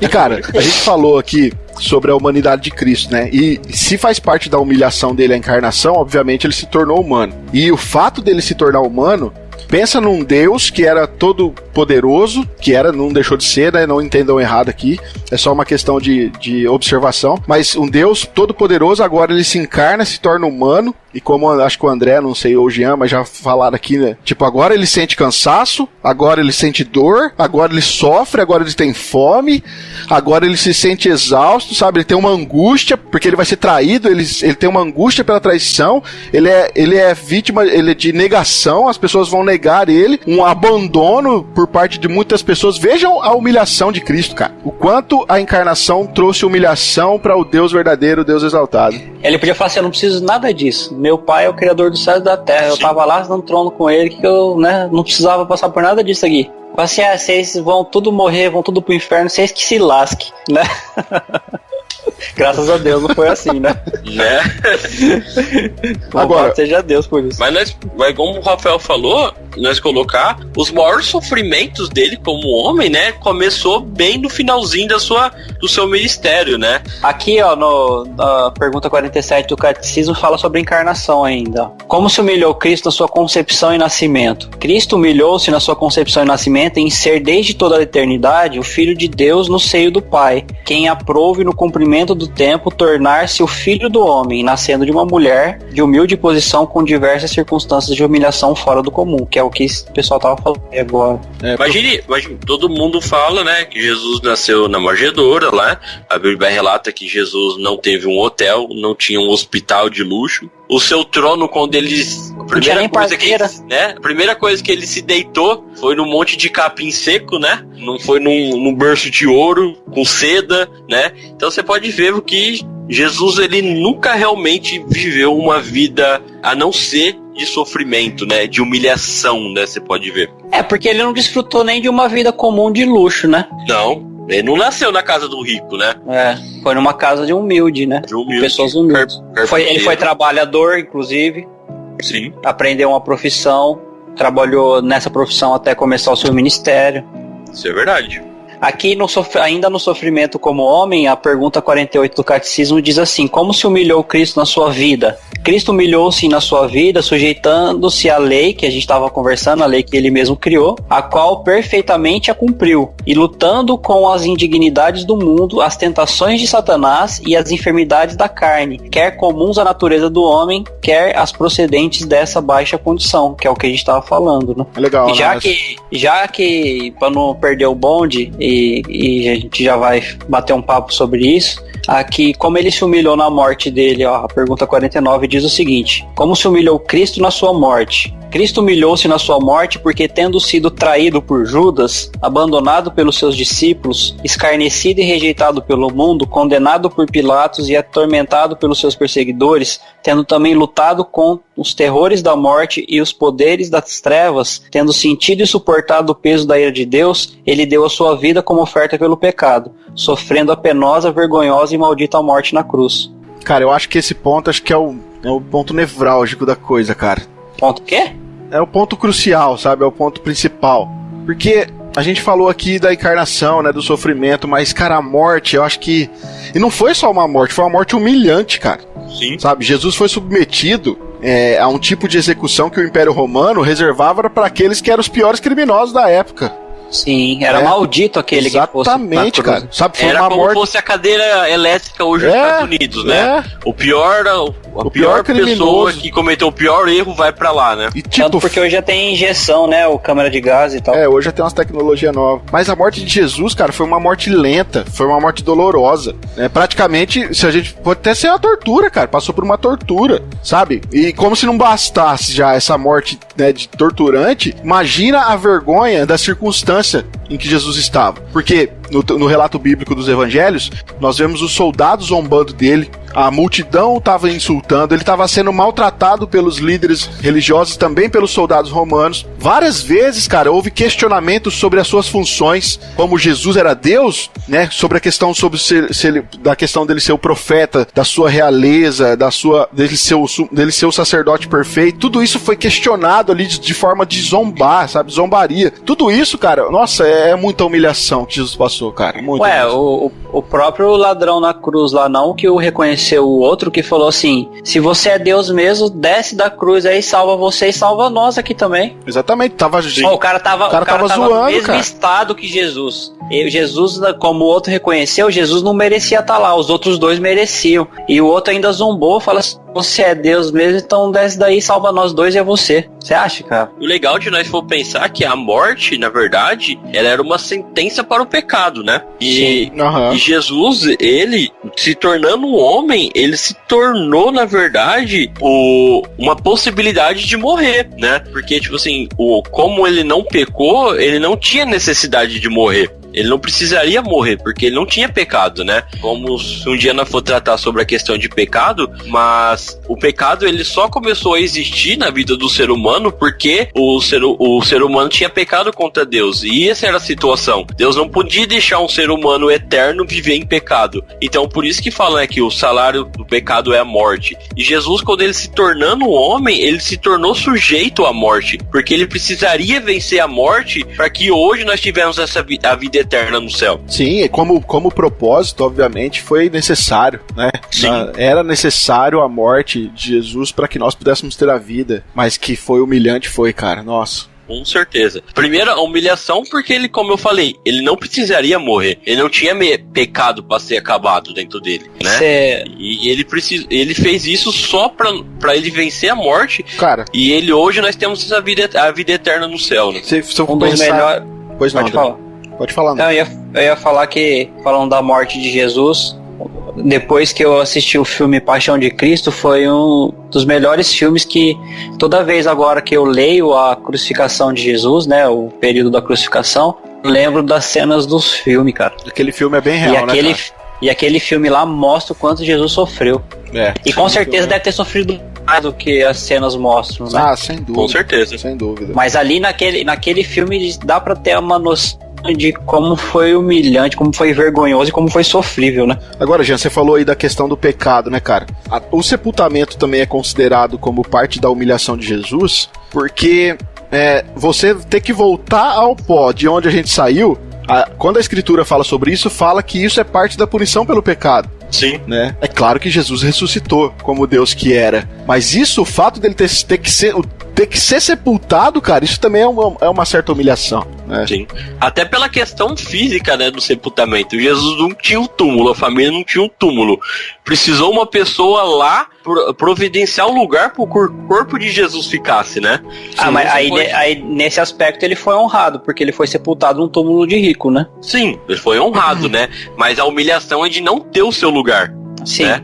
Mas olha, é engraçado, né? Jesus ele não tinha onde cair morto. Jesus ele não tinha um jumentinho, um cavalo, nada para entrar na entrada triunfal. Jesus não tinha um lugar onde comemorar a Páscoa. Jesus não tinha um lugar onde dormir. Jesus não tinha nada, cara. Que humilhação mesmo, né? Pois é, cara. Você acha que um Deus todo poderoso em sua glória precisava passar por isso, cara? É por isso que João desenvolve lá, né, de uma tal maneira o amor de Deus, cara, que a gente não consegue entender mesmo não, cara. O problema é essa tal, né? Uma tal maneira que a gente não entende, é justamente. Não, exatamente. A maneira nós temos, mas essa tal aí tá difícil, entendeu? Não tem como nós, um ser humano, com o nosso pensamento, com a nossa inteligência, entender o porquê Deus fez esse sacrifício dessa forma, né?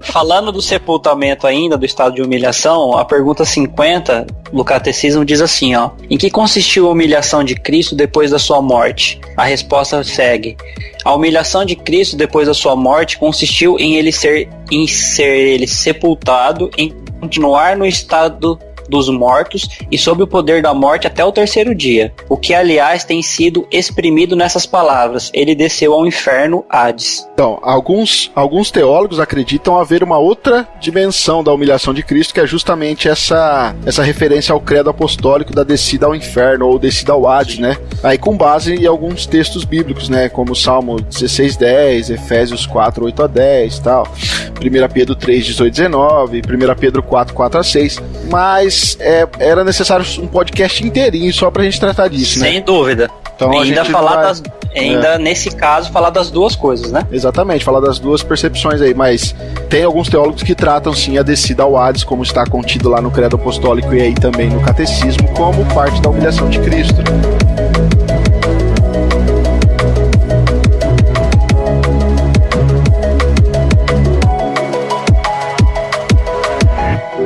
Você e eu precisamos enfrentar este questionamento: quem é Jesus para mim?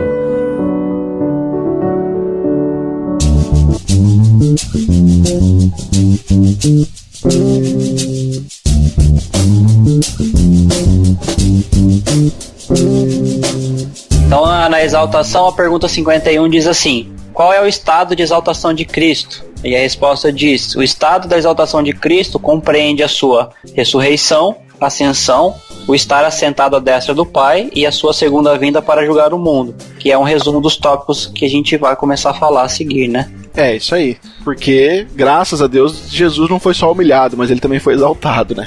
Sim, né? E como parte da exaltação, nós temos aí alguns pontos, que é a ressurreição, obviamente, que é o grande ponto aqui, a sua ascensão ao céu e o fato de ele ter sido ascendido aos céus, ele estar à direita do Pai, né? E claro também, qual que é a última promessa que nós aguardamos aí, né? Exatamente, o regresso, a volta de Jesus. Não mais como nosso advogado agora, né? Mas agora como um juiz que volta para julgar aí. Mas, e aí? Ressurreição? Acho que a ressurreição é o ponto mais crucial, acho, do cristianismo, né? Porque até o apóstolo Paulo fala, né? Se Cristo não ressuscitou, a nossa fé, a nossa pregação é em vão, né? Cara, se alguém achar lá no Oriente Médio uma caixa com os ossos lá de um cara escrito na caixa assim, Ierosus lá e tal, não sei o que, acabou, cara. Mas o problema é provar que é verdadeiro. Não, isso que eu ia falar, eu tô brincando, obviamente, tô zoando aqui, né? Mas existiria um murmurinho no mundo, rapaz, né? Mas é claro que teriam que provar muita coisa antes de que isso acontecesse. Sim, mas abalaria a fé de muita gente, sim. Mas aí você acha que não já teria achado se não existisse? Com certeza. A arqueologia, com toda a tecnologia hoje. Não querendo fugir do assunto, mas pra mim é a mesma coisa o seguinte: se os ossos de Jesus estivessem aqui, já teriam achado, da mesma forma que se o homem tivesse ido à lua, já teria ido de novo. É a mesma coisa, cara.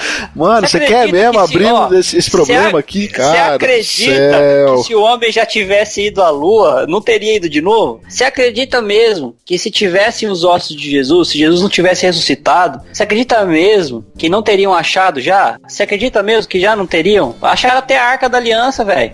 Pessoal, você que tá nos ouvindo e que você acredita que o homem foi à lua, você discuta com o André nos comentários, tá? Por favor. Esse negócio da arca aí, eu não tô sabendo não, hein? Acharam a arca, não tá lá no Templo de Salomão? Não acredito, André, que você falou uma coisa dessa, cara. Tá lá, não foi? O Edir Macedo não mostrou ela lá no Templo de Salomão? É só o André mesmo pra dar moral pro Edir Macedo uma hora dessa. Ai. Rapaz, sabe o que falta pro Edir Macedo? Fazer igual o Gideão. O que, Rafa? A estola sacerdotal. Ele já fez.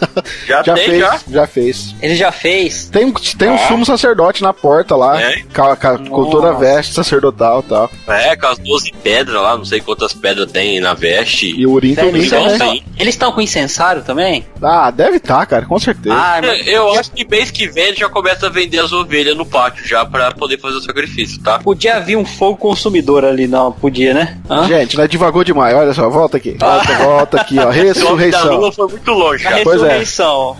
Então, na ressurreição, a pergunta 52 do Catecismo diz o seguinte: como foi Cristo exaltado na sua ressurreição? Cristo foi exaltado na sua ressurreição em não ter visto a corrupção na morte, pelo qual não era possível que ele fosse retido, e o mesmo corpo em que sofrera com suas propriedades essenciais, sem a mortalidade e outras enfermidades comuns a esta vida, tendo realmente unido a sua alma, ressurgiu dentre os mortos ao terceiro dia, pelo seu próprio poder, e por essa ressurreição declarou-se Filho de Deus, haver satisfeito a justiça divina, ter vencido a morte e aquele que tinha o poder sobre ela, e ser o Senhor dos vivos e dos mortos. Tudo isso fez ele na sua capacidade representativa como cabeça da sua igreja para a justificação e vivificação dela na graça, apoio contra os inimigos e para lhe assegurar sua ressurreição dos mortos no último dia. É, bacana, cara. É legal a sistematização que o catecismo faz, né? Você vê, se a gente lesse pelo menos a confissão e o catecismo, já tinha uma sistematização boa das doutrinas da igreja, né?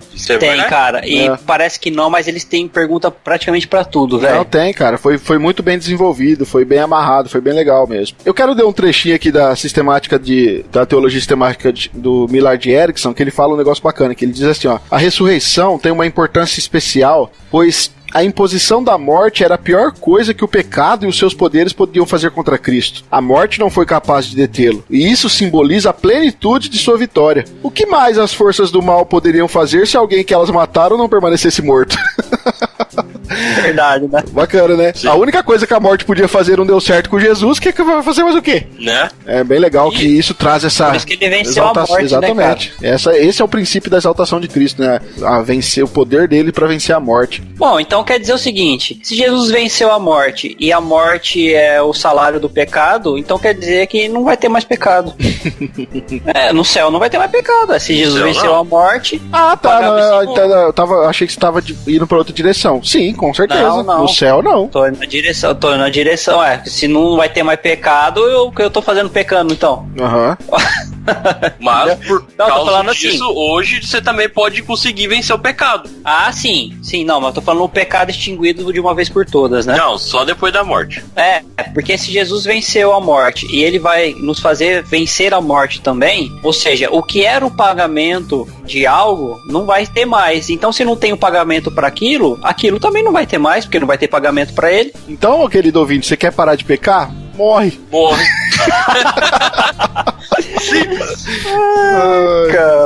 O povo achando que nós estamos fazendo a apologia ao suicídio aqui. Né? Não, pelo amor de Deus. Eu só disse que ninguém foi à lua, só isso que eu disse.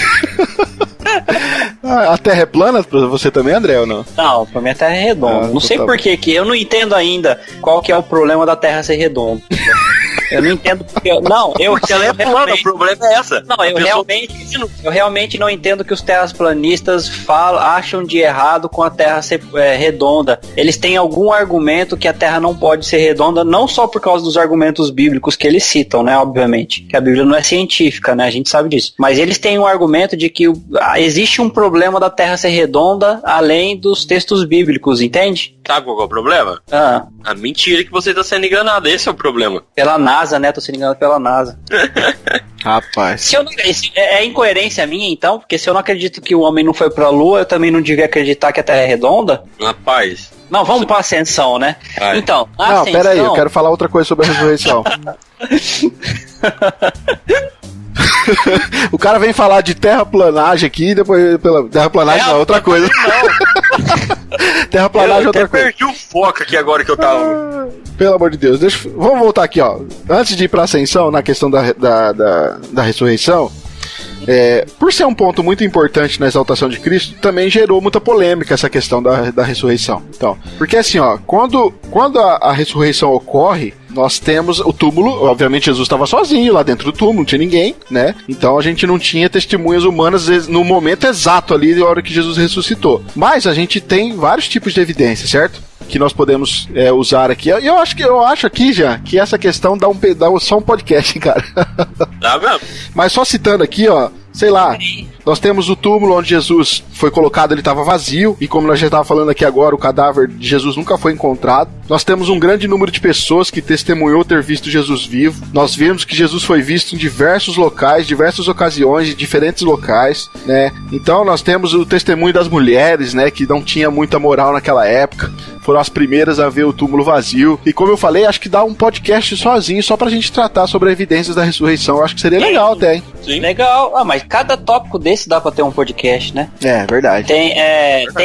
Pra que os sacerdotes iriam inventar que roubaram o corpo de Jesus? Se não fosse uma evidência de ressurreição. Porque foi uma mentira. E como que um bando de pescadores iria conseguir roubar o corpo de Jesus com uma guarda romana lá, né? É complicado, cara. É complicado. Pra que eles iam inventar isso, cara, se não tivesse ressurreição?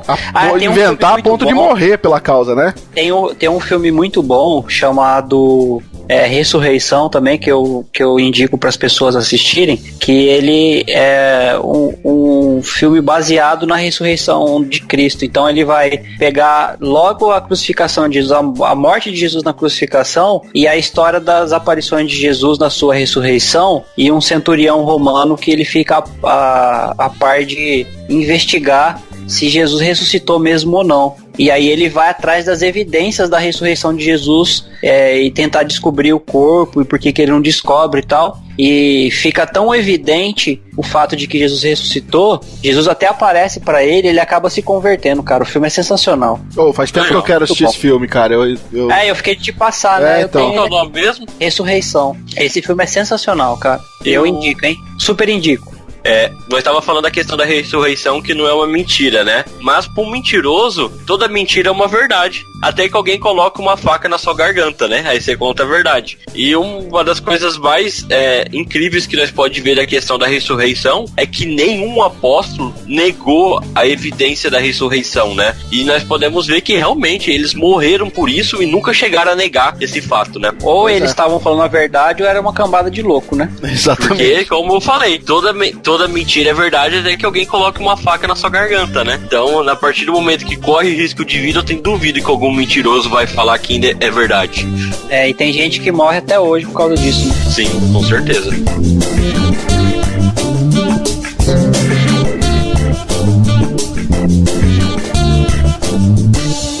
Você e eu precisamos enfrentar este questionamento. Quem é Jesus para mim?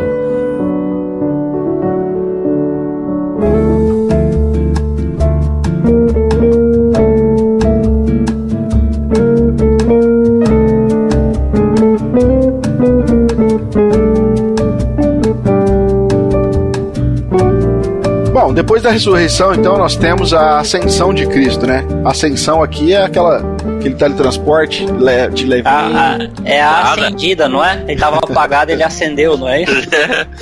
Não, filho. Tirou um super saiyajin agora e subiu aos céus em toda velocidade. Mas assim, Jesus... Não era a nuvem que apareceu pra ele e ele subiu na nuvem? Não, ele foi voando mesmo dessa vez. Ai. A ascensão de Cristo, ela está ligada aí com a entronização de Cristo também à direita do Pai, né? Ou seja, Jesus Cristo é considerado pelas Escrituras o último Adão, né? E olha que legal.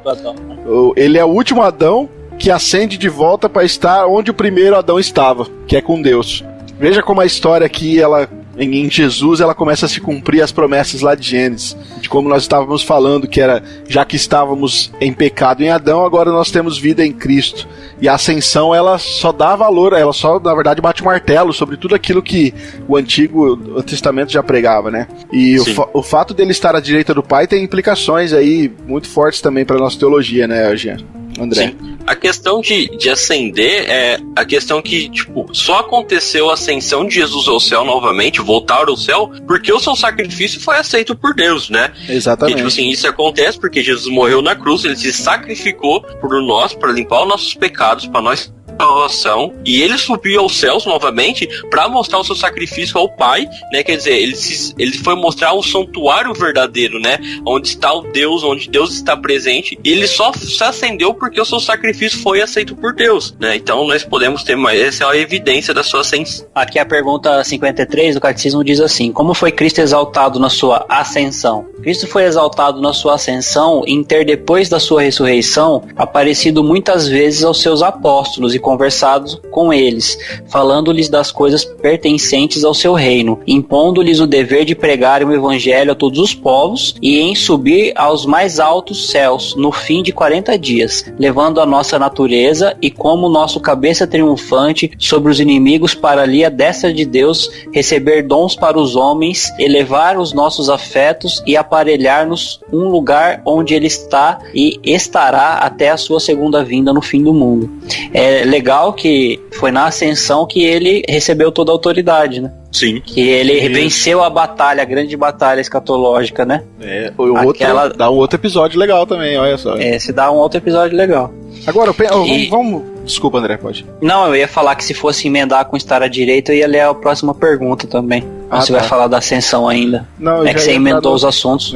Pode ler então. Então, do estar à direita é a pergunta 54, que diz: como é exaltado em sentar-se à destra de Deus? Cristo é exaltado em sentar-se à destra de Deus, em ser ele, como Deus homem, elevado ao mais alto favor de Deus o Pai, tendo toda a plenitude de gozo, glória e poder sobre todas as coisas no céu e na terra, em reunir e defender a sua igreja e subjugar os seus inimigos, em fornecer aos seus ministros e ao seu povo dons e graça, e em fazer intercessão por eles. Tá bem ligado com a ascensão, né? Sim.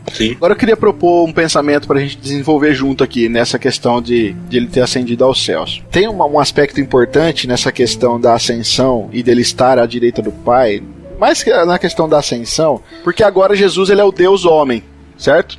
Sim. Quando ele ressuscita em corpo carne mesmo ali, né? Sim. Corpo físico. E ele é assunto aos céus nesse corpo físico também. Ou seja, Jesus é o único que está lá no céu com um corpo físico. Ele ainda tem os buracos na mão, tudo, furo na lateral, tudo. Exatamente. Tá com o corpo lá. Exatamente. E cara, olha que legal. Nós não vemos as pessoas falando sobre isso, do que ainda Jesus Cristo, né? Como isso é importante, na verdade. Porque assim, quando a gente pensa que Jesus foi assunto aos céus, a gente pensa assim, olha, né, ele simplesmente ali começou a subir, ele foi desaparecendo no meio das nuvens, evaporou e foi embora. No sentido de que voltou a ser um espírito. Mas a gente às vezes não para pensar que Jesus Cristo está em corpo lá no céu. Sim, é um corpo glorificado, que Exatamente. Embora seja tangível e coma ainda, porque ele apareceu com os discípulos, ele comeu com os discípulos. Exatamente. Certo? A encarnação é permanente, né? Veja que legal. Isso, dá pra gente pensar que vai ter banquete no céu mesmo, tá, galera? Nós vamos comer, então fiquem felizes aí que vai ter comida. E tomar um suquinho de uva também com álcool. Jesus vai voltar a tomar o vinhozinho com a gente, tá? Porque ele falou que não ia beber de volta até a gente se encontrar com ele de novo. E aí, então cara, ele vai tomar com a gente lá o vinhozinho e comer do pão de novo. Então o corpo ainda, ele tem a questão de algumas funções semelhantes ao nosso, só que diferente ainda, porque Jesus transpassou a parede lá, galera. Isso, o corpo era glorificado de certa forma já, né? Ele entrou naquela sala lá com os discípulos e com as mulheres lá, velho, com tudo fechado. Sim. E aí? E outra, ele subiu também no céu lá, com o corpo. Como é que você vai e sobe no céu com o corpo também? A questão sem é que, nada. apesar dele ter o corpo, não se trata da mesma natureza humana, né, que nós temos, né? E nem daquele que ele tinha na época também. Então, houve uma transformação, como Paulo disse que nós também seremos lá em 1 Coríntios 15. Mas com o corpo, isso que é importante lembrar. Mas né? tem o corpo, exatamente. É por isso que hoje é diferente o significado dele estar à direita de Deus, né? Ele não é simplesmente mais um filho só. Não é só o filho de Deus, mas ele não é só simplesmente Deus. Ele é Deus com um corpo encarnado agora. Jesus, ele tem um elemento diferente do que ele era antes de vir pra Terra, né? E olha que legal. Mas a gente tá falando... Pois não, André. Fala aí, vai. Eu ia lançar uma heresia aqui, que não é tão heresia assim. Mas a gente tá falando assim, o estar à direita de Deus. Esse estar à direita de Deus é uma simbologia de autoridade. Porque quando o João vê ele em Apocalipse, quem tá no trono é o Cordeiro de Deus. Sim. Ele não tá à direita de ninguém, entende? É ele que tá sentado no trono. É questão de dizer que agora Jesus, ele tem toda a autoridade pra ele decidir fazer o que é certo. Isso. Né? Por isso que ele volta depois como um juiz, que nós vamos falar. Mas quer dizer que Deus confia nele plenamente do que ele for fazer. Isso, porque ele tipo tem assim, todo... Justamente, tá por sua conta e risco, Jesus. Vai lá, faz o que você tem que fazer. Por isso que fala que toda a autoridade foi dada, toda a autoridade do céu foi dada a Jesus. Quer dizer, Jesus tem toda a autoridade do céu e do inferno nas mãos dele. Quer dizer, ele tem a chave dessa autoridade. Agora ele tá sendo diferente. Ele não é só o Deus, o Criador, o Deus que participava da Trindade. Agora ele agora é um Jesus. Ele tanto é o Jesus Deus homem, que ele tem toda a autoridade lá no céu e no céu, porque Deus deu essa confiança pra ele. Deu essa questão de estar à direita, é uma confiança plena, né? Se eu não tô enganado, depois que ele cumprir com todo o propósito, ele vai devolver pra o Pai essa como eu vou dizer, esse reinado, né? No final de todas as coisas. É que a expressão... Mas assim, pode falar. É que esse estar à direita aí, na verdade, não é literal, né? Não, é uma questão de confiança. Tem a questão de que a destra ela é o lugar de poder, né? Lembra quando Tiago e João desejavam lá sentar à direita de Cristo? Sim. Uma direita e outra à esquerda. Mas a questão tem a ver estar ao lado, estar do lado significa essa questão de poder, de governo, né, e tal. Tem mais uma questão. Eles queriam privilégios, né? Você tá próximo porque tá próximo de que era importante, ou seja, eles seriam tão importantes quanto aqueles que estariam próximos, entendeu? Na questão de Jesus simboliza a questão de autoridade, de domínio, né? É aquela questão de quando você olha pra era medieval, né, que o rei, ele tem a pessoa sempre que tá à sua direita, né, é sempre a pessoa que está mais próxima que ele confia. Quer dizer, ele não pergunta pra pessoa o que ele fez é certo ou errado. Ele simplesmente falou, já que a pessoa fez, ele achou que era certo, assim é pronto. É, né? Como diz o ditado, assim, eu confio tanto naquela pessoa que ela é como se fosse meu braço direito, entendeu? Sim, isso. O ditado justamente porque a maioria das pessoas, elas são destras. Então, assim, tudo que eu faço, a maioria eu faço com o meu braço direito, não com o esquerdo. Então a confiança tá mais no braço direito, né?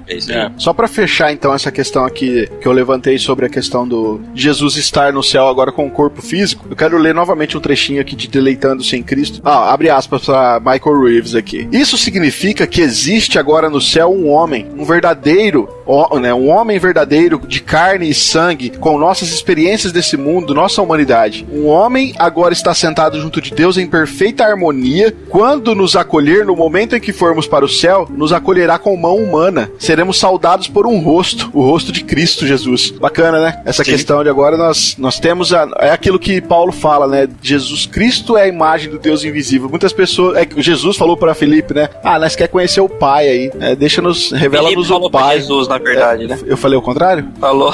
Então Filipe falou para Jesus, revela-nos o Pai. E Jesus veio que dar uma tirada, falou, Filipe, você tá tirando, né, meu? Você tá comigo há tanto tempo, quem vê a mim vê o Pai. Então, quando nós fecharmos nossos olhos aqui, ou quando Jesus Cristo voltar para buscar a sua igreja, nós veremos um rosto e seremos pegados pela mão por aquele que realmente é o homem-deus, né? O Deus-homem. Infelizmente, nós não sabemos realmente como é Jesus também.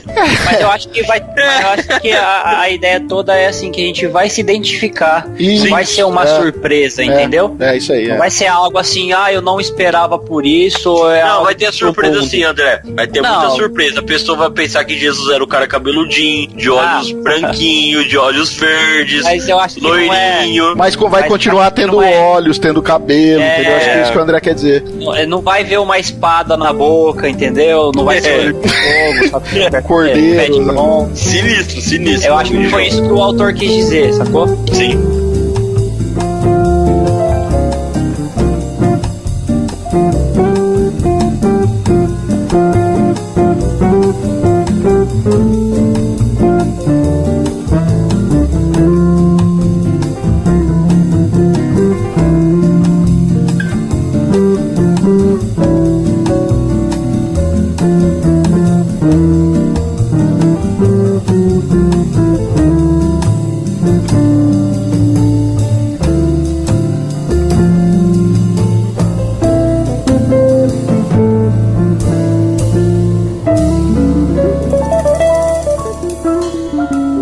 Você e eu precisamos enfrentar este questionamento. Quem é Jesus para mim?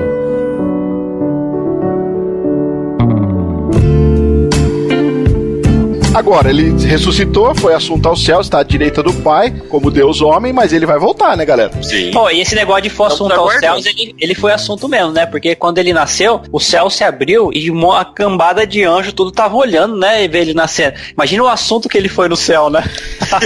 Nós vamos ficando por aqui, esse é o episódio. Não podia perder essa, velho. Ai, meu Deus do céu. O cara perde a teologia, mas não perde a piada, velho. Isso. Vai, desenvolva aí. Tá, então, no regresso físico, que é a volta de Jesus ou a segunda vinda, o Catecismo Maior ele dá a pergunta 56 da seguinte forma: como há de ser Cristo exaltado em vir segunda vez para julgar o mundo? E a sua resposta segue: Cristo há de ser exaltado na sua vinda para julgar o mundo, em que, tendo sido injustamente julgado e condenado pelos homens maus, virá segunda vez no último dia com grande poder e na plena manifestação da sua glória e na do seu Pai, com todos os seus santos e anjos, com um brado, com voz de arcanjo e com trombeta de Deus para julgar o mundo em retidão. Essa voz de arcanjo, grande trombeta. Cara, acho que vai ser. Eu falo sempre isso, eu queria estar vivo, cara, no dia. Queria mesmo. Quem sabe não seja amanhã. Pois é. Porque amanhã é o dia do Senhor, quem sabe? Aí, eu falei que não ia ter heresia, querido ouvinte. Ai, meu Deus do céu, cara. O pessoal vai voltar no domingo, porque é o dia dele, horas. Pessoal, quem não sabe, nós grava de sábado, tá? Por isso que amanhã é o dia do Senhor, então é domingo, né? Tá. Agora, olha só.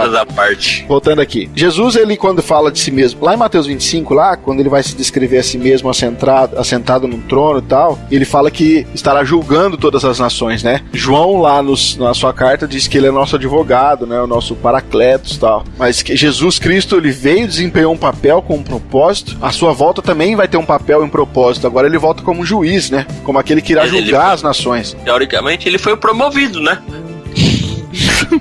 Eu não vou mais rir, não, cara. Vocês param. Não, brincadeira. Não, mas vamos, pra ficar uma coisa mais prática aqui, na volta de Jesus vai julgar os vivos e os mortos, certo? Sim. É Mateus 25, não é? Que ele vai separar os bodes das ovelhas, né? Então, pra não ter dúvida, querido ouvinte, ele vai julgar tanto os salvos como os não salvos, só que o julgamento vai ser um julgamento diferente. Pode falar. A pessoa tá perguntando agora, mas se eu sou salvo, por que vou ser julgado? É isso que eu ia falar. O julgamento vai ser diferente. O julgamento dos vivos, dos salvos, será um julgamento para o ganho do galardão, né? Para você ser premiado com aquilo que você fez com as suas obras em vida. Então você não vai perder a salvação nem nada. Jesus já conquistou a salvação para você. Você só vai receber o seu prêmio de gratificação pelaquilo que você fez, porque salvo você já é. Isso são as ovelhas que vão entrar no paraíso de Deus, né? No reino de Deus. Agora os bodes, que eles já são condenados, já estão em condenação, eles vão ser É o bode expiatório esse? Não. Não. Agora os bodes que vão ser ressurretos, já mortos em condenação, eles já vão estar em condenação, mas vão ser ressurretos por uma condenação eterna, eles vão ser condenados eternamente por aquilo que eles fizeram também. Posso ler um Entende? texto bíblico aqui? Pode, claro. 2 Coríntios Melhor ainda. 5:10. Pois é necessário que todos sejamos apresentados diante do tribunal de Cristo, para que cada um receba retribuição pelo que fez por meio do corpo, de acordo com o que praticou, seja o bem, seja o mal. Aí a pessoa me pergunta, mas qual que é o que é que eu vou ganhar? O galardão? Isso aí, sabe. Ih, meu irmão, se você achar, quem sabe. Rapaz, eu achei um pastor, ele tava escrevendo um negócio, eu achei Ó, só o Jean achou quem sabe. Peraí. Então, só para deixar a referência bíblica, quem quiser ler depois, é Mateus 25, do versículo 31 ao versículo 46, tá? Só para dar referência. Beleza. Aí, Jean, você viu o pastor que o quê? Então, quando eu tava vendo o negócio, o cara tava falando assim: a pessoa chega no céu, passa pelo julgamento e vai receber o seu galardão. Aí a pessoa pergunta aí, o que é isso? O que eu vou ganhar? Como que é? E Jesus responde, você já ganhou o galardão. Aí fala assim, como assim? Eu não tô vendo. Você ganhou a vida eterna. Essa é a maior recompensa que você poderia ter. Uma suposição, tá, gente? Não tô falando que é isso, não. Mas faz sentido. Eu já vi o Ariovaldo Júnior falar em questão de intensidade, cara. Também. Achei bem legal a explicação, mas é só especulação mesmo. Porque... É especulação. É. Mas Eu acho achei que que isso fez é muito irrelevante, sentido. né? Achei que fazia muito sentido, porque, tipo assim, a maior honra, a maior coisa que nós poderíamos ganhar de Jesus já é a salvação, já é até a vida eterna, sabe? É como o Ari fala lá, cara. Relevante. Se eu tiver no céu, meu irmão, nem que eu tiver dormindo em cima de um papelão debaixo da ponte, já tá tudo certo. É mais do que eu mereço.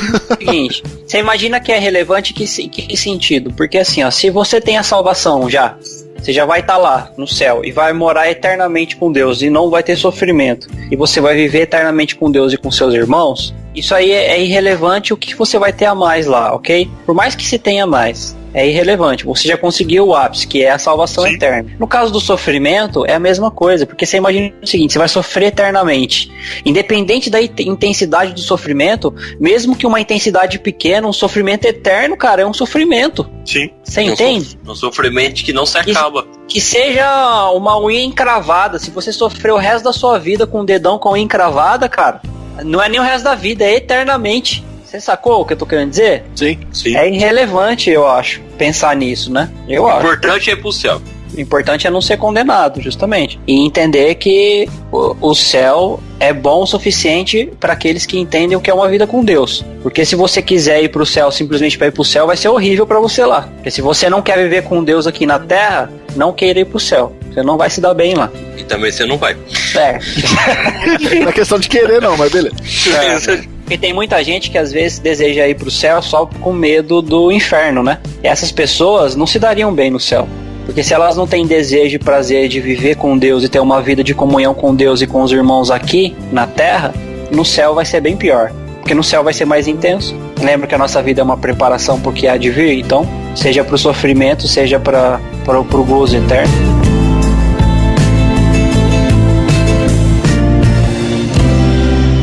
Você e eu precisamos enfrentar este questionamento: quem é Jesus para mim?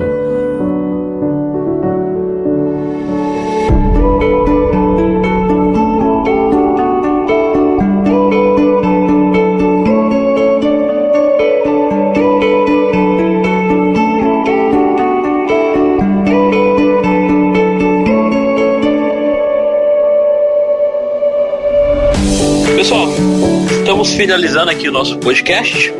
Eu gostaria de ler aqui para vocês uma parte aqui da sistemática do Leandro Lima, A Razão da Esperança. Ele fala assim, ó, abre aspas: por isso dizemos que o cristianismo não é uma religião, mas uma pessoa, uma única pessoa, Jesus Cristo. Para efeito de salvação, é como se só Cristo existisse. Deus não olha para nossa obra, olha para as obras de Cristo. Deus não olha para os nossos pecados, olha para a justiça de Cristo. Quando Deus nos olha, Ele vê Cristo. Todos nós agora fazemos parte dessa pessoa maravilhosa. Jesus vive nos crentes e essa vida é dos crentes. Viver o cristianismo não é questão apenas de fazer o que Cristo mandou ou seguir o exemplo dele. É questão de ter o Filho e de estar nele. Cristo é o tesouro maior que temos. Nada se compara aos benefícios que temos nele. A pior situação que alguém pode enfrentar é a de estar sem Cristo. O apóstolo Paulo diz que os crentes de Éfeso, antes de conhecer a verdade, estavam sem Cristo, separados da comunidade de Israel e estranhos na aliança da promessa, não tendo esperança e sem Deus no mundo. Estar sem Cristo é não dispor de nenhuma das bênçãos de Deus. Em unidade com Cristo, dispomos de uma nova identidade, a identidade de Jesus. O cristianismo não é uma religião, é uma pessoa, Jesus Cristo. Pessoal, como vocês viram aí, né, nós tentamos trazer para vocês um pequeno panorama da vida de Cristo para que nós pudéssemos entender melhor quem é Jesus para nós. Que realmente esse é o título do episódio, né? Quem é Jesus para você? É claro que falamos aqui, né, de Jesus homem, Jesus Deus, falamos da obra de Cristo, tanto na sua humilhação quanto a sua exaltação, do regresso de Cristo como juiz, e isso agora nos implica uma vida cristã melhor. E nós queríamos até tratar sobre essa questão agora, mas nós vamos deixar isso para um próximo podcast, né, pessoal? Onde a gente vai falar só sobre a nossa união mística com Jesus, que na teologia sistemática é tratado como união mística com Cristo. A gente vai dedicar um episódio só para isso, porque tem tudo a ver com agora. Tudo bem, Jesus Cristo fez tudo isso por nós, e agora? Como que nós vivemos? Então a nossa união com Cristo nos leva a ter uma vida prática cristã melhor. Isso a gente entendendo, claro que com base aqui no entendimento bíblico, a nossa vida cristã ela melhora. Então nós vamos dedicar um episódio só para isso, mas eu gostaria de reforçar aquilo que nós já falamos aqui no início, né? Que nós demos só uma pincelada e nós queremos que você estude melhor sobre o Jesus histórico, sobre o Jesus homem, sobre o Jesus Deus, sobre a importância da humanidade de Cristo, né? Da sua consciência de que ele tinha, que ele era Deus, da sua encarnação, sofrimento, morte, sepultamento, ressurreição, ascensão e também da sua volta. Então, dedique-se aos estudos, se aprofunde, né? Vem aqui nos comentários, comente também, deixa aí a sua impressão sobre o podcast. E como nós falamos lá no início, a gente queria trazer esses assuntos importantes a respeito da pessoa de Cristo para que nós entendêssemos melhor quem Jesus é e para que pudéssemos servi-lo também de forma melhor. Quem é Jesus para você? Então, comente aí nos nossos comentários, seja no YouTube, seja no site, ou seja por e-mail também, como nós já deixamos lá no recado, e a sua reflexão será muito bem-vinda aqui com a gente. Então, pessoal, nós vamos ficando por aqui. Eu sou o Rafael Pavanello e respondendo a pergunta quem é Jesus para você, talvez aí se nos aprofundarmos mais no estudo da obra e vida de Jesus, com certeza nós teremos aí uma resposta mais completa. Meu nome é Jean Lobato e Jesus para mim é aquele que me tirou das trevas. E meu nome é André Lourenço e eu fico por aqui com a pergunta e resposta de número 36 do Catecismo Maior de Westminster, que a gente quase não usou hoje, né? Quase. Quem é o mediador do Pacto da Graça? O único mediador do Pacto da Graça é o Senhor Jesus Cristo, que sendo o eterno Filho de Deus, da mesma substância e igual ao Pai, no cumprimento do tempo fez-se homem e assim foi e continua a ser Deus e homem em duas naturezas perfeitas e distintas e uma só pessoa para sempre. Amém. Amém.